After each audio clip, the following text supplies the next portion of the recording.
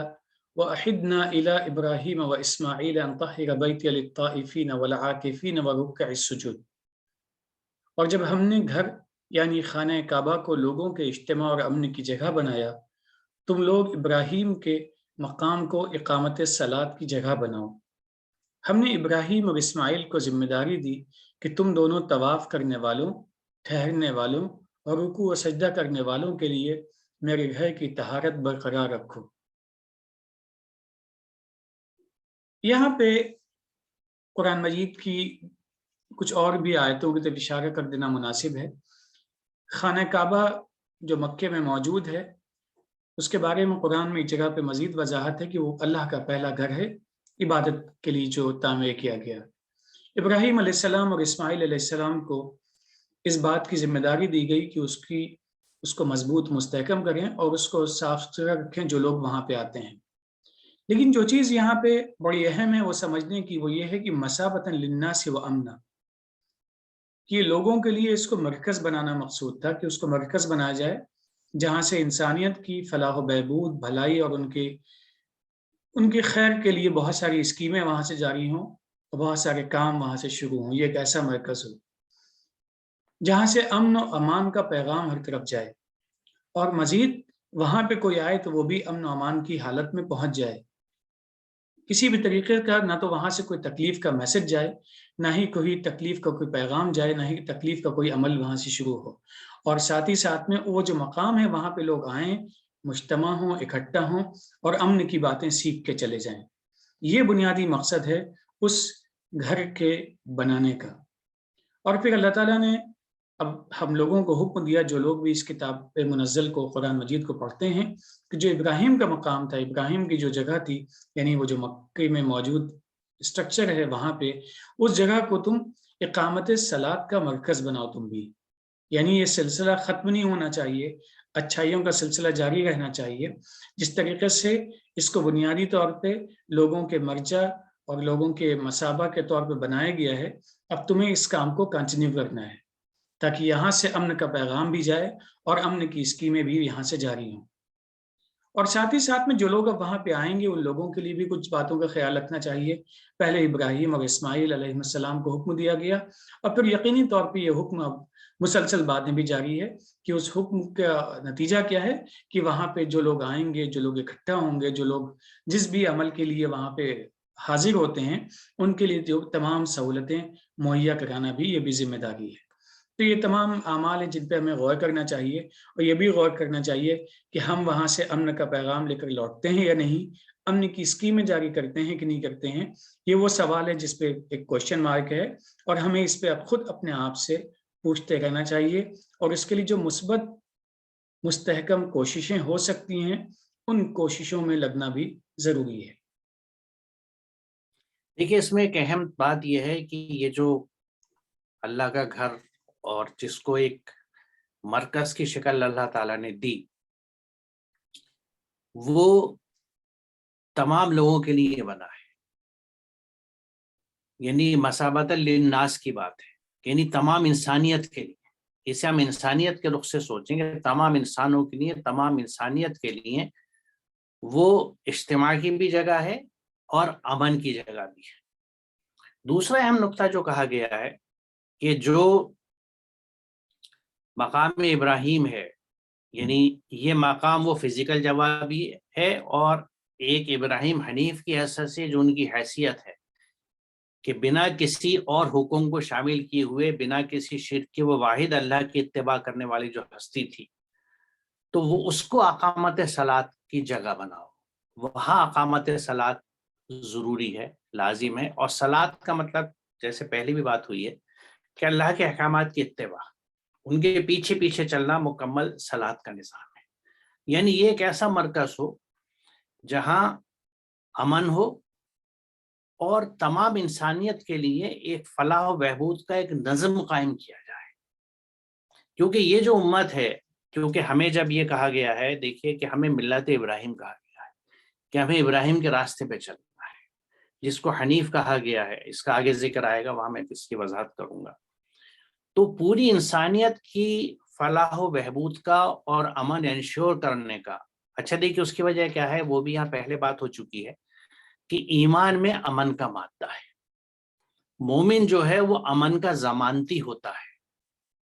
The insurer of peace, the one who insures peace. یعنی اس کے عمل سے، اس کے بات چیت سے، اس کے معاملے داری سے، ہر طرح سے وہ امن کو یقینی بناتا ہے. یعنی اس کا کوئی کام، اس کی کوئی بات ایسی نہیں ہوگی، کوئی فعل ایسا نہیں ہوگا جس سے امن میں نقص ہو، امن میں خرابی ہو. اور اللہ تعالیٰ کے ناموں میں بھی المومن کا نام ہے، کیونکہ وہ امن کو انشور کرتا ہے. اس کا تمام نظام امن پہ ٹکا ہوا ہے. کیونکہ امن کا دیکھیے بنیاد جو ہے وہ انصاف کے اوپر ہے. اللہ سب سے بڑا منصف ہے. پوری کائنات میں انصاف بھی ہے، توازن بھی ہے، امن بھی ہے. یہ تینوں چیزیں جڑی ہوئی ہوتی ہیں. جہاں انصاف ہے وہاں توازن ہے، اور جہاں انصاف و توازن ہے وہاں امن ہے. ان چیزوں کو، یعنی ہر طرح کی انیکوالٹیز کو، ناہمواریوں کو ختم کرنے کا نظم. اب یہ اس جملے کو اگر آپ سوچئے تو اس میں کتنی گہرائی ہے. جو نظم اس مرکز پہ قائم کرنے کی ذمہ داری دی جا رہی ہے کہ کسی بھی طرح کی اب وہ ناہمواری جو ہے وہ معاشی بھی ہو سکتی ہے، کہ کہاں مال زیادہ ہے، کہاں غربت زیادہ ہے، کس طرح سے وہاں ان چیزوں کو ایڈریس کیا جا سکتا ہے. اور یہی وہ امامت اور لیڈرشپ کا رول تھا جس کی ذمہ داری حضرت ابراہیم کو دی گئی تھی. یہ وہ ٹاسک تھا، کیونکہ ان کو لیڈرشپ ڈیفائن کی گئی اور اس کے بعد ٹاسک بیان کر دیا گیا کہ یہ کام تمہیں کرنے ہیں. اس کے بعد دوسری ذمہ داری جس کا ذکر ہے کہ طواف کرنے والے، ٹھہرنے والے اور رکوع و سجود کرنے والوں کے لیے اس مقام کی طہارت کو برقرار رکھو. اب دیکھیے کہ طہارت جو ظاہری ہے اس کو ہم صفائی کہہ سکتے ہیں، لیکن یہ بات نہ تو صفائی کی ہے، نہ ان چار چیزوں کے اوپر رکی ہوئی ہے. کیونکہ طائفین میں طواف کرنے والے بھی آتے ہیں، اور وہ لوگ بھی آتے ہیں جو وہاں ان ذمہ داریوں کو امپلیمنٹ کرنے کے لیے بھاگ دوڑ کرتے ہیں، جو ان کے لیے وہاں رکے ہوئے ہیں، ٹھہرے ہوئے ہیں. اور رکوع و سجود کرنے والے، تو ایک رکوع و سجود کی شکل تو وہ ہے جو وہاں پہ یعنی صلاۃ کی ادائیگی کر رہے ہیں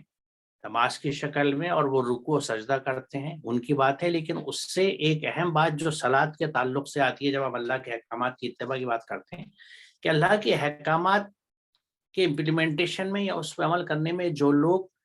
جھکنے کے عمل میں ہیں اور جو پوری طرح جھک گئے ہیں. کیونکہ رکوع جو ہے وہ نیم سجدہ ہے، اور سجدہ پورا اس طرح سے جھکا دینا ہے. یعنی جو لوگ جھکنے کے عمل میں آ چکے ہیں لیکن ابھی پوری طرح سے اللہ کے احکامات میں نہیں آئے ہیں، ان کے لیے فکری طہارت، یعنی ان کی سوچ، ان کی فکر،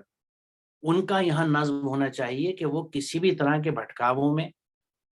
اور شیطانی وسوسوں کا شکار نہ ہوں. ان کی فکر درست رہے، ان کی سوچ درست رہے، وہاں سے مستقل اس طرح کے پیغام اور کمیونیکیشن اور سمجھانے کا سلسلہ رہے کہ آپ وقت کے ساتھ بڑھتے ہوئے جو چیلنجز شیاطین کی، اس کی مثال میں ایک دو آپ کو دیکھیے. پہلے زمانے میں، یعنی جو میری سی عمر کے لوگ ہیں وہ سوچ سکتے ہیں کہ آج سے 50-60 سال پہلے شہروں کو بھی چھوڑ کے اگر آپ دیہات کی زندگی دیکھیں، وہ کسی بھی حصے میں ہو دنیا کے، کم و بیش کیفیتیں ایک تھیں. تو لوگوں کی زندگی اتنی سادہ تھی کہ وہ پیسہ رکھتے ہوئے بھی اگر خرچ کرنا چاہتے تو ان کے پاس خرچ کرنے کی اپارچونیٹیز نہیں تھی. وہ کہاں اپارچونیٹی پاتے تھے کہ گھر میں کوئی فنکشن ہوتا تھا تو اس کی تیاری 6-7 دن پہلے سے شروع ہو جاتی تھی، اور 6-7 دن پہلے سے خاندان کے لوگ آ کے رہنے لگتے تھے. ان کے لیے کھانے پینے کا نظم ہو رہا ہے، کچھ ان کی تفریح کا انتظام کر دیا. اس سے زیادہ ان کے پاس اسکوپ نہیں تھا خرچ کرنے کے لیے. آج کیفیت یہ ہے کہ ایک چھوٹے سے چھوٹا آدمی بھی اس کی خواہشات اتنی وسیع ہو چکی ہیں کہ وہ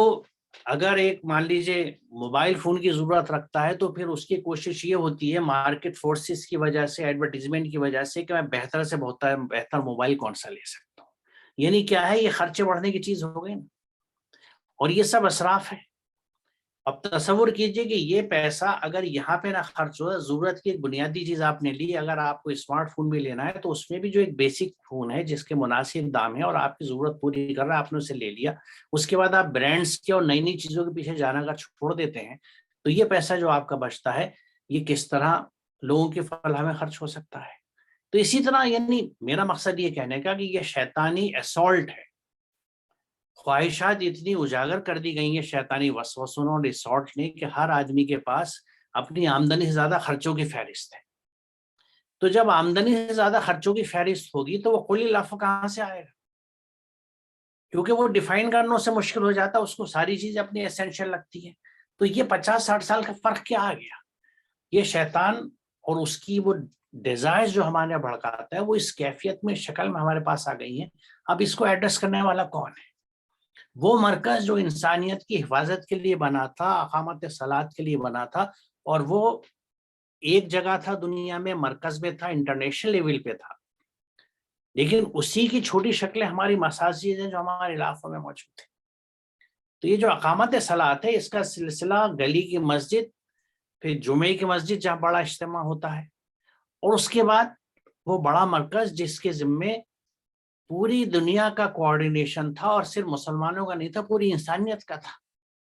تو آپ دیکھیے کس لیول کی لیڈرشپ حضرت ابراہیم کو دی گئی. اور اگر صحیح معنوں میں اس مرکز کو آج ہم تصور کریں جس کی یہ بہت ہی سمٹی ہوئی شکل آج دکھتی ہے، تو اس کا کتنا بڑا ٹاسک ہوگا تمام عالم کی انسانیت کے لیے. ان کو نہ صرف یہ کہ ہدایت جاری کرنا قرآن کی روشنی میں، بلکہ عملاً ان کے امپلیمنٹیشن کرنا جس طرح پہ جہاں جہاں کی جا سکتی ہے. یہ چیز اتنی بڑی ہے کہ اس پہ پورا ایک لیکچر دیا جا سکتا ہے، لیکن میں خاص نقطے اس لیے بتا رہا ہوں کہ اس کو ہم ذہن میں رکھیں کہ کیا ذمہ داری دی گئی تھی. اور یہ جو مرکز ہے جس کو آج ہم اپنا قبلہ کہتے ہیں، قبلہ جو چیز سامنے رہے ہمارے، یعنی یہ تصور کیا جاتا ہے کہ یہ مقصد جو ہے یہ ہر وقت ہمارے سامنے رہے گا، ہر وقت ہمارے سامنے رہے گا، اور ہمارا رخ، ہمارا اورینٹیشن اسی طرف ہوگا تاکہ ہمارے اعمال اسی حساب سے ہوں، ہمارے مال خرچ اسی حساب سے ہوں، ہماری صلاحیتیں خرچ اسی حساب سے ہوں کہ مجھے انسانیت کے لیے کیا کرنا ہے. تو بہرحال میں سمجھتا ہوں کہ کافی اس بات کی وضاحت ہوگی، اور باقی آگے جیسے جیسے یہ انشاءاللہ یہ چیزیں آتی رہیں گی تو ہم اس کی وضاحت ضرور کریں گے. کیونکہ ان چیزوں کو، کیونکہ اس سے دیکھیے مقصد یہ ہے کہ یہ کعبہ جو ہے صرف کسی جیوگرافیکل ڈائریکشن کا نام نہیں ہے، یہ ایک مرکز ہے، ایک فکر کا، ایک سوچ کا، ایک اللہ تعالیٰ کے عظیم پیغام کا جو پوری انسانیت کے لیے آیا تھا، ہدی للناس، اور رسول مقبول رحمت للعالمین. تو اس کا مرکز کہاں پہ بنے گا، اور اس مرکز میں کیا کام ہوگا، اور اس کی لیڈرشپ کیا ہوگی، یہ اس آیت میں اس کی وضاحت ہے. اس کی وضاحت آگے اور آئے گی جس کو ہم انشاءاللہ آگے کریں گے. چلیے اب آگے چلتے ہیں طارق صاحب. وَإِذْ قَالَ إِبْرَاهِيمُ رَبِّ اجْعَلْ هَٰذَا بَلَدًا آمِنًا وَارْزُقْ أَهْلَهُ مِنَ الثَّمَرَاتِ مَنْ آمَنَ مِنْهُمْ بِاللَّهِ وَالْيَوْمِ الْآخِرِ قَالَ وَمَنْ كَفَرَ فَأُمَتِّعُهُ قَلِيلًا ثُمَّ أَضْطَرُّهُ إِلَىٰ عَذَابِ النَّارِ وَبِئْسَ الْمَصِيرُ. اور جب ابراہیم نے کہا اے میرے رب اس شہر کو پرامن بنا دے، اور یہاں کے رہنے والوں میں سے جو اللہ پر اور آخر کے دن پر ایمان لائیں ان کو میوے اور پھل دے. اللہ نے کہا جو کفر کرے گا اسے بھی میں تھوڑا دوں گا، پھر میں اسے آگ کے عذاب میں ڈھکیل دوں گا جو برا ٹھکانہ ہے. اس آیت میں دو بڑی اہم چیزوں کی طرف اشارہ ہے. ایک اس جذبے کا جو ایک انسان کے اندر ہوتا ہے اپنی آنے والی نسلوں کے لیے، اور دوسرا اس نظام کی طرف جو عدل اور انصاف کی بنیاد پر قائم ہے. اور محبت وہاں بھی ہے اور مہلت وہاں بھی ہے، لیکن نظام عدل اور نظام انصاف کا عکس بھی ہے اس میں. اب دیکھیے پہلے ابراہیم علیہ السلام دعا کرتے ہیں جب انہیں امامت اور سب چیزیں مل جاتی ہیں، اللہ تعالیٰ سے کہتے ہیں کہ اللہ اس شہر کو امن والا شہر بنا دے،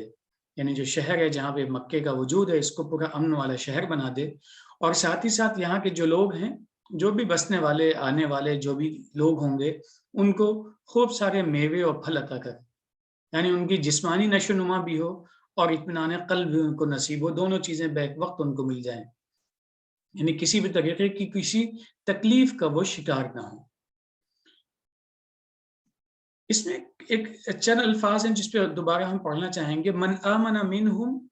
باللہ والیوم الآخر، کہ جو آخرت پر اور اللہ پر ایمان لائے ان کو آپ عطا کر دیے۔ اللہ نے کہا ایسا نہیں ہے، بلکہ ہم تو مہلتیں سب کو دیتے ہیں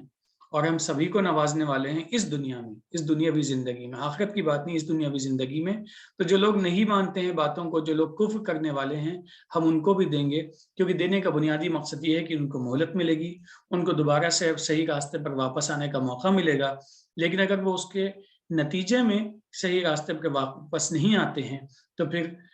نتیجہ وہی ہوگا جو حساب کتاب کے بعد ہوگا، کہ اچھے اعمال کرنے والوں کا نتیجہ دائیں ہاتھے مل جائے گا اور جو برے اعمال کرنے والے ہیں ان کا نتیجہ بائیں ہاتھے مل جائے گا۔ تو یہاں پہ اس طرف پوری وضاحت کے ساتھ میں اشارہ ہے، بلکہ وضاحت کر دی گئی ہے کہ اللہ تعالیٰ اس دنیا میں جب نوازتا ہے تو اس کا مقصد یہی ہے کہ انسان اچھے راستے پر چلنا شروع کر دے اور جو مہلت ملی ہے اس کا فائدہ اٹھائے، ورنہ آخرت خسارے والی ہو سکتی ہے۔ دیکھیے اس میں پہلا نقطہ بھی ایک غور طلب ہے کہ حضرت ابراہیم نے یہ دعا نہیں کری کہ اس شہر کو اور اس کی مملکت کو یعنی پوری دنیا کی ایک طاقت بنا دے، سب کو اس کے زیر نگی کر دے، پوری دنیا پہ ہم حکومت کرنے لگے۔ یہ قطعی خواہش نہیں تھی، کیونکہ ایک مومن شخص جو تھا، جو امن کی اہمیت کو سمجھتا تھا، ایمان کی اہمیت کو سمجھتا تھا، اس نے پہلی چیز کیا دعا میں مانگی کہ شہر کو پرامن بنا دے۔ یہ بڑی نوٹ طلب بات ہے کہ جہاں سب کچھ مانگا جا سکتا تھا وہاں آپ نے امن مانگا، اور دوسری چیز اچھا رزق مانگا، اور اس میں یہ کہا کہ جو یقیناً جیسا آپ نے کہا کہ اللہ پہ ایمان رکھنے والے ہوں اور آخرت پہ ایمان رکھنے والے ان کو دے، تو اللہ تعالیٰ نے کہا کہ وہ تھوڑا سا تو میں ان کو بھی دوں گا۔ یعنی اللہ تعالیٰ نے اس کو شہر امن بنایا، جس کا دیگر جگہوں پہ قرآن میں ذکر ہے، اور یہاں رزق کی فراوانی کر دی۔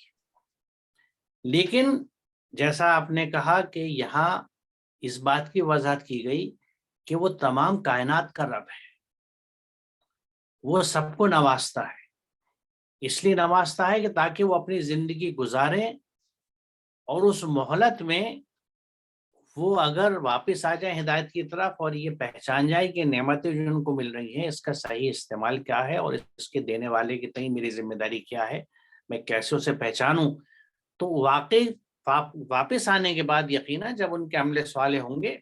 تو اللہ تعالیٰ ان کے ساتھ دوسرا رویہ رکھے گا۔ لیکن اگر وہ اسی انداز سے زندگی گزارتے رہے اور اس غلط فہمی میں رہے، کیونکہ اکثر میں نے لوگوں کو یہ بھی سنا ہے کہ میاں دیکھو وہ تو بہت ہی بدعمال آدمی ہے، یا ایسا ہے اور ویسا ہے، دیکھو کیا رزق ہے اس کے پاس اور کتنی شان سے رہ رہا ہے اور کتنی مال و دولت ہے۔ تو یہ ہمیں ذہن میں رکھنا چاہیے کہ اللہ تعالیٰ تو وہ سب کو دیتا ہے، اور اس کو جو آدمی دنیا پہ فوکس کر کے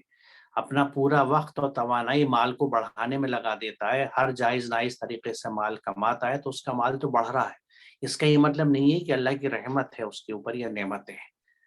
یہ اپنی آزمائش کا جو وقت تھا اس کو پہچان نہیں پا رہا اور اس کو ضائع کر رہا ہے۔ جب مہلت زندگی ختم ہوگی تو حساب کتاب بند ہو جائے گا، اور اگر اس نے اپنے اعمال درست نہیں کیے اور ایمان نہیں لایا تو یقیناً وہ جہنم میں ڈھکیل دیا جائے گا، جیسے اس آیت میں کہا جاتا ہے۔ تو یہاں ان نکات کو ہمیں ذہن میں رکھنا چاہیے، اس میں ہمارے لیے بہت بڑی ہدایت ہے، اور پھر ایک دفعہ ایمان کی اور امن کی اور مومن کی اہمیت سمجھ میں آتی ہے۔ چلیے آگے چلیں۔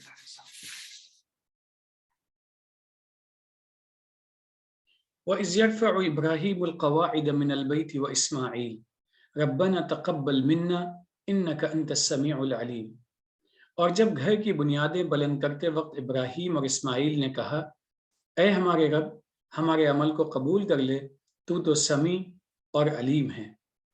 اب یہاں بھی دیکھیے بڑی خوبصورتی سے ایک خاص بات کی طرف اشارہ کیا گیا ہے کہ اللہ کے دو ایسے بندے ہیں جو اللہ کے حکم پہ لگے ہوئے ہیں، اور جس مرکز کو اثر و تعمیر کرنے اور اس کو مضبوط و مستحکم بنانے کا کام ان کے ذمہ دیا گیا ہے، اس کام میں لگے ہوئے ہیں،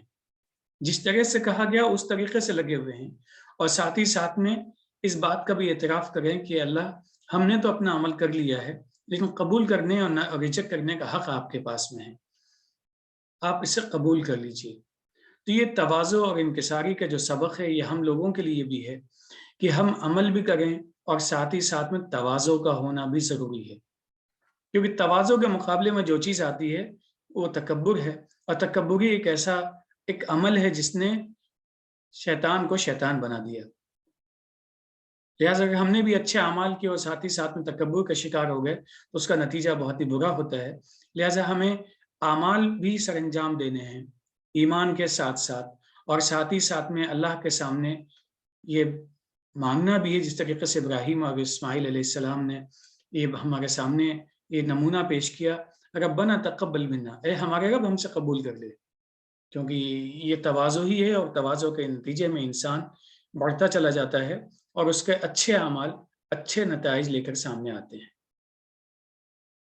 یہاں گھر کی بنیادیں بلند کرنے کے تعلق سے میں یہ بھی نقطہ کہنا چاہوں گا کہ اس میں جیسا اشارہ آپ نے بھی دیا کہ صرف عمارت کی بنیاد کی بات نہیں ہے، بلکہ وہ مرکز جو قائم کرنا تھا، جو ذمہ داری انہیں دی گئی تھی، اس کو اجتماع کی جگہ، امن کی جگہ اور اقامت صلاۃ کی جگہ بنانے کا، اور وہاں پہ وہ نظم قائم کرنے کا کہ نہ صرف یہ کہ ظاہری طہارت ہو بلکہ فکری طہارت بھی ہو، فکری صفائی بھی ہو، ظاہری صفائی بھی ہو۔ تو اس کو اسٹیبلش کرنے کے لیے جو محنتیں ان دونوں نے کریں کہ اس کی طرف بھی اشارہ ہم اس سے سمجھ سکتے ہیں، اور اس کے وقت جو انہوں نے دعا کری، یقیناً جیسا آپ نے کہا یہ بڑی اہم بات ہے کہ یہ وہ دو ہستی ہیں، ان کی انکساری کا یہ عالم ہے جس میں ایک ہستی کو اللہ تعالیٰ نے کہہ دیا اور چن لیا سرداری کے لیے، انسانیت کی سرداری کے لیے، لیڈرشپ کے لیے، اور دونوں کی عمر بھر کی قربانی کو اللہ تعالیٰ نے قبول کر لیا، حضرت ابراہیم کی اور اسماعیل کی بھی، کہ انہوں نے اس ویرانے میں، ایک ریگستان میں اپنی پوری عمر لگا دی اس مرکز کو قائم کرنے اور اس کو اللہ کی اطاعت کے لیے، یعنی لوگوں کو ہموار کرنے کے لیے، سوچ کو ہموار کرنے کے لیے۔ ان کی انکساری کا یہ عالم ہے کہ وہ یہ دعا کر رہے ہیں کہ تو ہمارے اس عمل کو قبول کر لیں۔ تو یقیناً یہ ہمارے لیے بھی بڑی سوچ کی بات ہے کہ ہم لوگ تو کسی گنتی میں نہیں ہیں، پھر بھی کبھی کبھی ہماری سوچ دوسری انداز کی ہو جاتی ہے۔ اگر ہمیں لگتا ہے کہ ہم اللہ کے کچھ احکامات کی اتباع کر رہے ہیں یا ہمیں اللہ کے دین کا کچھ علم اور واقفیت ہے، تو یہ رویوں کی بھی اصلاح کی بڑی ضرورت ہے کہ ہم اپنے آپ کو، اپنی سوچ کیا رکھتے ہیں اور اس کا اظہار کس طرح لوگوں کے بیچ میں کرتے ہیں۔ میرے خیال میں طارق صاحب آج کے سیشن کو ہم جی، یہاں روکتے ہیں، انشاءاللہ اگلے سیشن میں ہم اس سے آگے چلیں گے۔ وآخر دعوانا الحمد للہ رب العالمین۔ السلام علیکم۔ وعلیکم السلام۔